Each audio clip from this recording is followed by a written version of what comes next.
Good day, everyone. Today, we will discuss the chapter 3 of the book, Good Governance and Social Responsibility.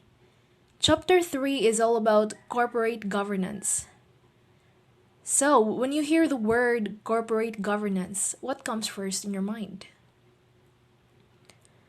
Corporate governance is a system of rules, practices, and process that are used by a corporation to direct and control its action.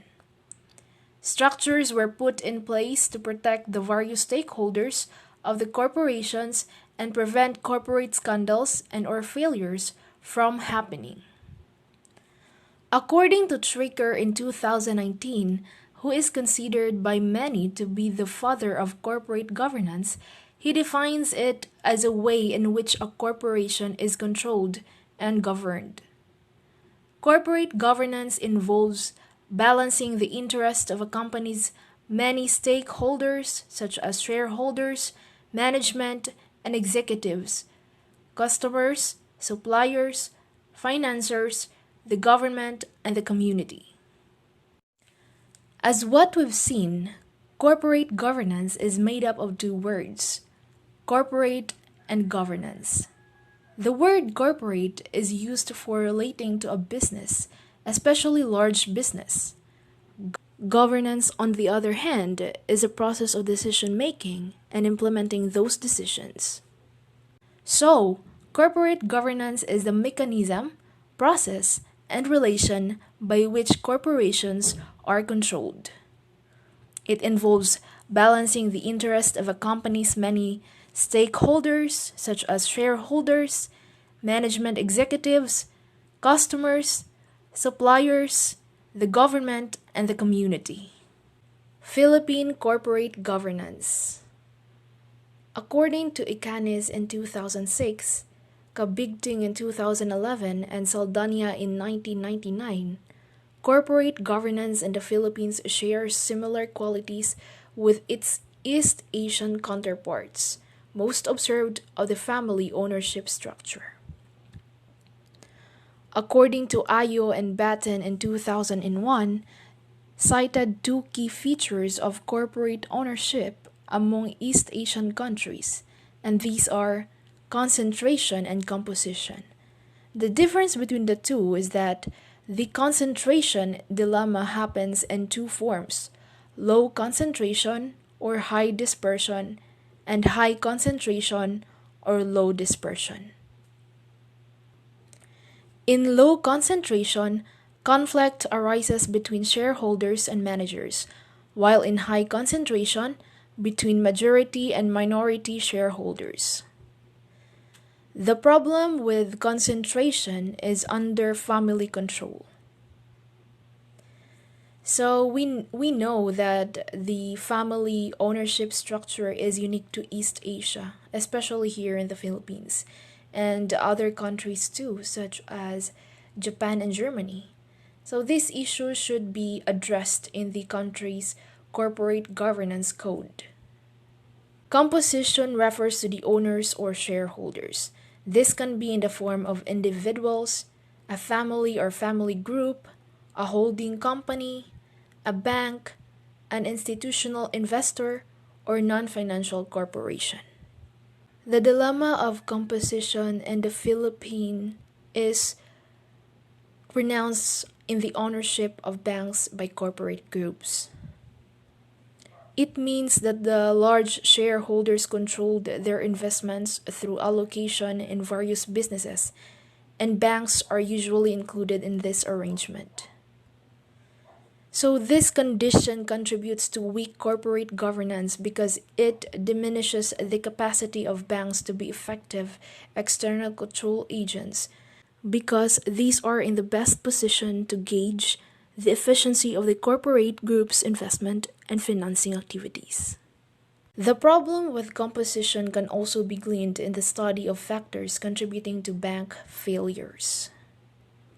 One of the examples of this is the case of WinCorp, which closed in 2000 when the owners were also the biggest borrowers, including Santa Lucia Realty, 20% ownership, and procured 943 million in loans.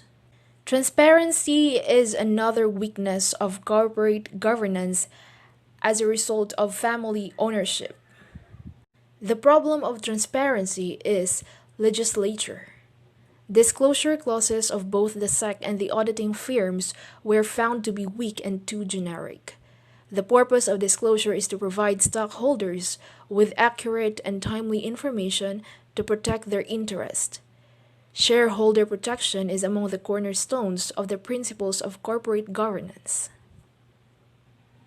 So we can tell that the family ownership structure makes transparency a difficult practice. When we say management, it is defined as how an organization is operated by its human and material resources to achieve organizational success. Also, management widely viewed as a hierarchical organization. There are 5 key players in corporate governance. So number 1, CEO. The CEO, it is the person responsible for leading and managing the entire organization in achieving its organizational goal. The second one is Chairman of the Board. Chairman of the Board shall not only provide leadership of the board but also play an important role in the governance practices of the company. So the third one is Board of Directors. This is best entity for steering the company's strategic direction and evaluating performance. And shareholders, considered owners of the company through their ownership, holding of stock shares. This group actively seeks to maximize stock price increase over a period of time. So the last one is stakeholders. Any group of people who are affected by how a corporation operates in an employee, suppliers, government, and society, among others. Other forms of organizations. Earlier in the chapter, we mentioned that not all organizations are for profit. We have listed the many types of non-profit organizations that can be formed to achieve goals and maximize organizational performance, such as village associations, charitable institutions, and many others. The main objective of good governance is the proper governance of its valuable resources for its stakeholders. While this may not be under the scrutiny of regulating bodies, it is just as important to ensure good governance through its board of directors. An overview: there are 4 basic legal forms of organizations. First, we have sole proprietorship, second, partnerships, third, corporations, and the last one is the limited liability company. Theoretical perspectives. There are 4 theoretical perspectives: the agency theory, stewardship theory, resource dependency theory, and stakeholder theory. Agency theory. This perspective assumes that the two principal characters, the agent or the manager and the principal or the owner, are at odds with their objectives, meaning it is an economic theory that views the firm as a set of contracts among self-interested individuals. An agency relationship is created when a person or the principal authorizes another person or the agent to act on his or her behalf. The second one is the stewardship theory. According to this theory, the agent acts in the principal's best interest and therefore acts as a responsible steward of the company. Meaning, the stewardship theory is a theory that managers, left on their own, will act as responsible stewards of the assets they control, and describes the existence of a strong relationship between satisfaction and organizational success. Resource dependency theory. Based on organizational theories, this theory looks at corporate governance from a strategic management view. It examines how the external resources of organizations affect how organizations behave for their maximum utility. The long-term survival of an organization is dependent on the efficient and effective use of its resources, such as raw materials, labor, executive management, and strategic networks, to name a few. This theory suggests that board members should actively develop their resources to build a competitive advantage. It means resource dependency theory is based on the principle that an organization, such as a business firm, must engage in transactions with other actors and organizations in its environment in order to acquire resources. Although such transactions may be advantageous, they may also create dependencies that are not. And the last one is the stakeholder theory. Given the growing social activism seen in the last century, Freeman in 1984 developed this societal perspective and viewed organizations as entities that are responsible for their actions that affect anyone involved or affected by their existence. This approach to corporate governance encourages boards to consider their stakeholders' concerns, not only shareholders, as the metric for a successful organization is the satisfaction of all its stakeholders. Meaning, stakeholder theory is a view of capitalism that stresses the interconnected relationships between a business and its customers, suppliers, employees, investors, communities, and others who have a stake in the organization. Culture and corporate governance. Regulators know that corporations with weak cultures are susceptible to having leaders or employees who have bad conduct. A weak corporate culture and bad employee conduct can create the perfect storm for overall poor performance and potential crisis. Poor culture can send a corporation into a downward spiral where they experience financial loss, employee turnover, and possibly legal troubles. Conversely, studies have shown that a healthy corporate culture increases productivity and generates positive long-term shareholder value. Culture lies at the heart of governance. It informs the group rules and values about what is the right way of exercising power and governing and what is the wrong way.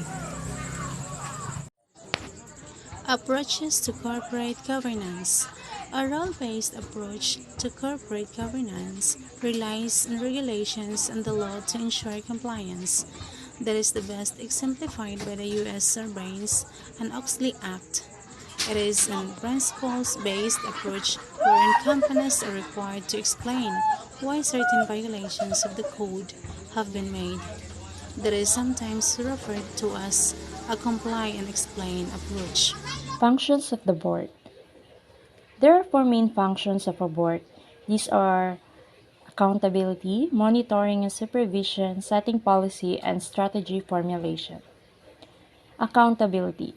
The success or failure of an organization rests on the board, and the board should be accountable not only on their shareholders, but also to all the other stakeholders affected by their actions or behavior.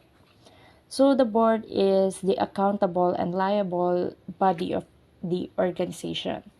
And accountability means that the board takes the responsibility of ensuring the organization that they follow the laws, behaves in an ethical manner, and does not waste the resources trusted in its care. So accountability is directly tied to earning the public's trust. Next is the monitoring and the supervision. To oversee the performance of its management, there are various financial and non-financial metrics available, but most companies prefer to use financial metrics as it is readily quantifiable, such as sales, net income, financial ratios, and others.